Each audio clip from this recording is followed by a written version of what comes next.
And one thing that you just said about loyalty, and in the stats, you guys said 78% of people don't mind listening to an ad in a podcast, and 68% of people will actually buy the product if there's someone that you follow and that you enjoy. And I was trying to understand. I'm like, what's the reason behind that? Why is that so powerful? I get you're connecting because you're connecting with the person, but couldn't I say the same thing about like a big influencer who like posts about a product? Typically, people are going to buy that product. So if you're comparing the two, like influencer like selling or branding or marketing compared to like a podcast, which do you think is more successful, and why is the other one more successful? Yeah, that's a good one. I mean, I think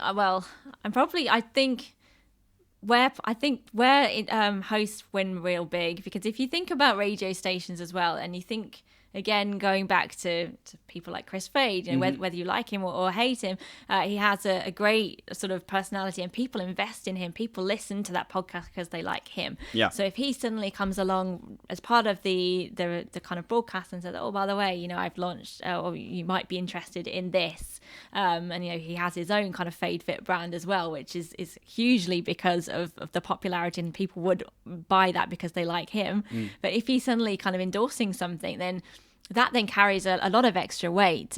People like, you know, I listen to Jameela Jamil's I Weigh podcast and a few of Jay Shetty's podcasts, and every so often they talk about a different thing, but it's actually personal to them. It doesn't feel like they're promoting something really random that wouldn't necessarily, you think, fit with them. Like sometimes you wouldn't think, oh, I wouldn't expect them to be talking about that. It's always something that you think that makes sense from like who they are as a person, like and what they talk about. So suddenly it carries that extra weight. And I think because you're so, I mean, podcasts have some of the highest trust levels out of all media because you so buy into that individual, and it becomes this sort of almost like you're part of this intimate conversation where it's just you and that podcast host, and you're just listening to what they say and you trust them. So what they like, you trust their opinion, and that's why you think, okay, that might work for me. Yeah.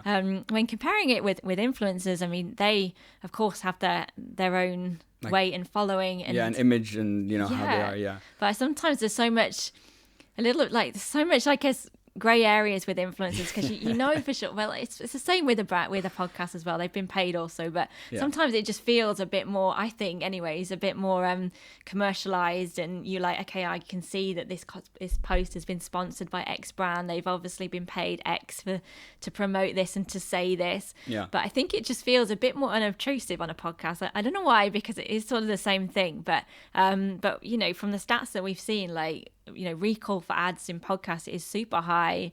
And it's interesting to see, like, actually from our research anyways, how many people that hear a brand mentioned in a podcast actually go on to sort of invest and buy it as well. So yeah. I think the point you mentioned about with influencers, that there can be a gray area sometimes. I was thinking I think you can promote an image on social media very well. You could easily promote, I'm this kind of person, when you're not that kind of person. But I think if you're listening to a podcast and it's a conversation, who you really are is going to come out at some point. I don't think you can filter yourself for like an hour and a half and pretend to be a person that you're not. So maybe that's why in the podcasting world there might be a bit more trust. Yeah, that's a really good point. I hadn't thought of it that way. And yeah, that's probably true, because you sometimes think on Instagram, you see these videos and you're like, okay, you know, you get like 30 seconds of that person. Yeah, exactly. And they probably like rehearsed that and edited it to like the nth degree. So you're kind of like, okay, they look great. It's very polished. But yeah, with the podcast, as absolutely as you say, like, it's a lot longer form content. I don't know how much you could keep this sort of, so I don't know, like facade across, yeah. right? So maybe it can be done. Who knows? But yeah, maybe that is why, and that could be why there's so much trust in them. Yeah, exactly. And the thing you mentioned about branding, you said that with Jay Shetty's example and so on, the brands the sponsors they have and they've promoted typically are maybe in line with like what they do. Now, let's say you're a podcast, you want to monetize. A brand comes and wants to sponsor you, but has absolutely nothing to do with what the brand of your podcast is and your message.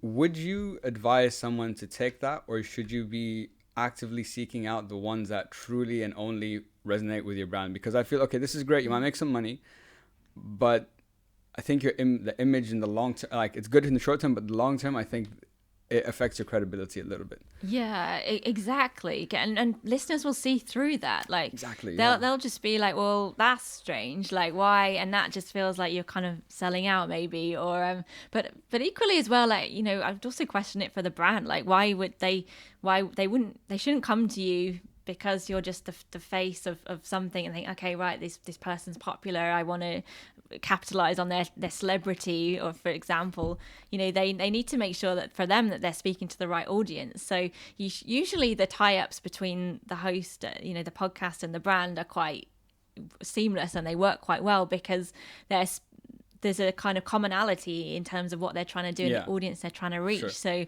it might make sense for you know, a language podcast that's all around, you know, I don't know, learning Spanish or Arabic to kind of promote like a Rosetta Stone sort of language app. There you go. Yeah. Because that makes sense with them. It probably would make less sense for them to promote I don't know, something completely different that didn't, I can't think of anything, but they wouldn't even speak to their same audience. But yeah, I guess I know you have to be quite forensic with that as well. But to make sure that the kind of, it makes sense, and that kind of, that who you are as that individual, the brand, it suits the brand. And likewise as well, like, for example, we're doing this podcast at the moment for this like amazing financial brand, and the host that we've had to kind of forensically go through their social channels to make sure they're sort of squeaky clean, and they haven't, you know, said a tweet 5 years ago that could land them in trouble again, like if they're associated with this. So yeah, again, it's really, you have to do like your due diligence. And I think from a podcast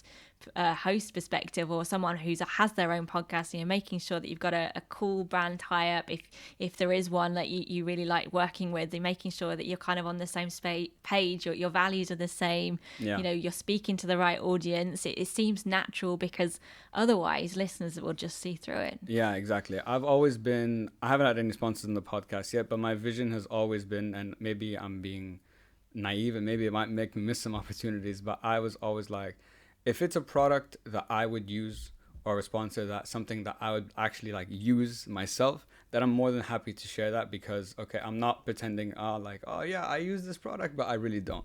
I think that's my vision for it. I don't know if that we'll find out in time what's going to happen, I guess, but that's my vision. At least. I don't know. That's absolutely, because like, you know, your podcast is almost your personality. It's like, yeah, exactly. It's what you're into. So yeah, having something that really like speaks to that is, it's super important. Yeah.